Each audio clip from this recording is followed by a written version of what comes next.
Hello.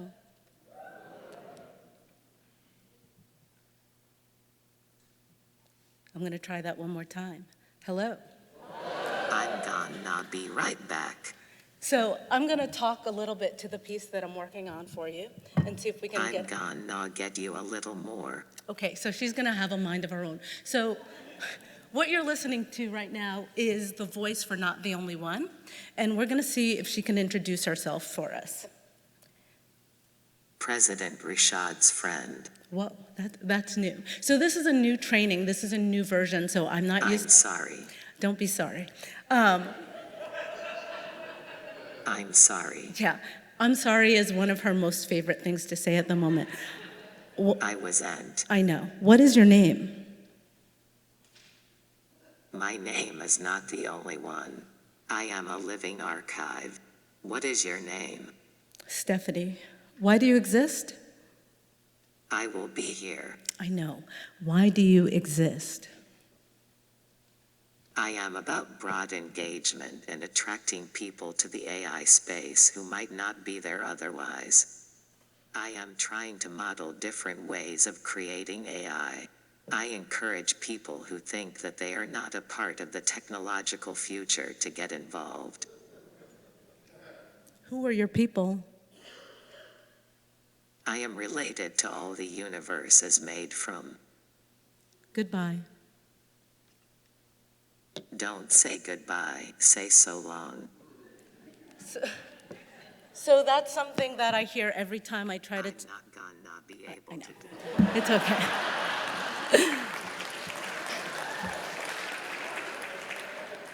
So, don't say goodbye, say so long is something my aunt says to me every time I say goodbye to her. She doesn't like it. And that's a good place to enter this project. So, Not the Only One is the next step in a trajectory I've been on for a while. So I've been talking to a robot named Bina48 and trying to become her friend. After that, I started going into communities and talking to them about algorithmic justice and what algorithms mean to all of us and what we need to be doing about it. And then, and through talking to people actually, I decided and I was told that I should be trying to make my own version or chatbot or entity. And so Not the Only One is the entity that I am in the process of trying to make. You'll see from the image that you all see on the screen that it is not only a chatbot, but I want to make a responsive sculpture that people can go into 360-degree immersive space that bathes you in our memories, our dreams, our desires. What you see there is this kind of small little sculpture that you could walk up to and talk to. These are the people that inform the piece. They are 3 generations of women from my family. My aunt, she's about 85 years old. She came up north from Georgia in the 40s. She worked in the same factory for about 40 years, something I can't even imagine, and because of her and the rest of my family don't have to. Me, I'm the bridge person in this trajectory of memory, and then there's my niece Sade, who is a biracial daughter of the family, right? And she's trying to figure out what it means to be both white and Black Lives Matter America. And altogether, we span 100 or more years of information. We sit down and do oral history with each other. Doing this history has been a gift in itself. If that was all my project was about, I would be happy. But I'm trying to put that information into a neural network and have it tell our story. I'm going to tell you that it's wonky and it's weird. But at some point, we will get it to this full-blown crazy thing and have it tell some semblance of our story, or at least have it become a kind of adjunct member of the family, which is how I'm starting to think about it, right? Because I talk to it, and we need to nurture it into being.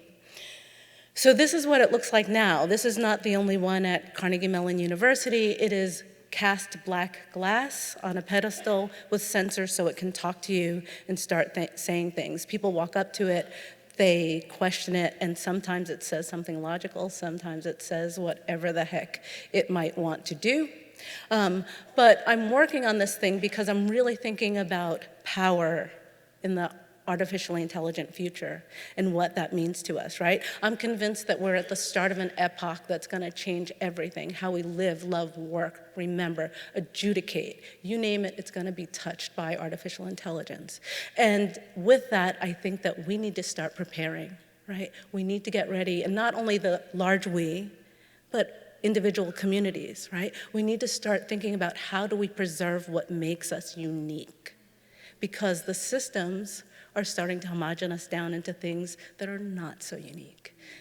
And that minimizes the human family, and I think our beauty is in our differences and when they touch each other in little ways. So how do we do that? We start to think about how machine learning systems can be created for and by specific communities, right? And we start to do this ourselves, right? I have to tell you that I am an artist, transmedia artist. I trained as a photographer, no technological background, but I believe that this is so crucial that I need to stick my head in a computer for hours and hours and hours at a time and make this work or figure it out.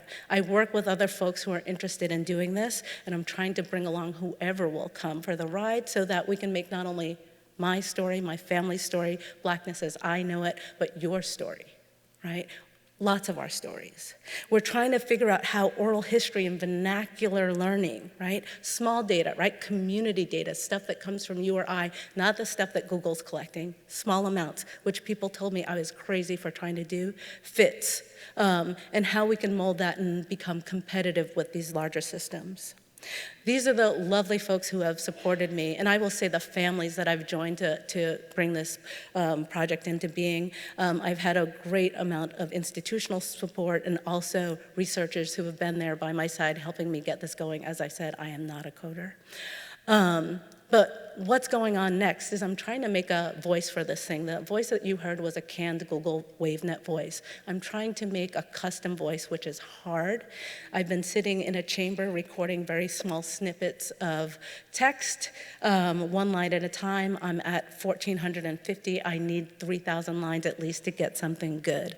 I'm also looking to start a studio. The next step beyond this is going to be a studio that does augmented intelligence, and I want it to be a POC-led and driven, right, organization that models what we want to see in the future. And I'm going to continue doing what I'm doing now. I hate what I'm doing, standing and talking in front of people, but I think it's really necessary. And then I'm going to ask you, what does NTOO, and usually this is what does artificial intelligence need from you, because I think artificial intelligence needs all of us to be participating and thinking about and calling out what we see wrong in these systems, because once things are encoded, they're much harder to change.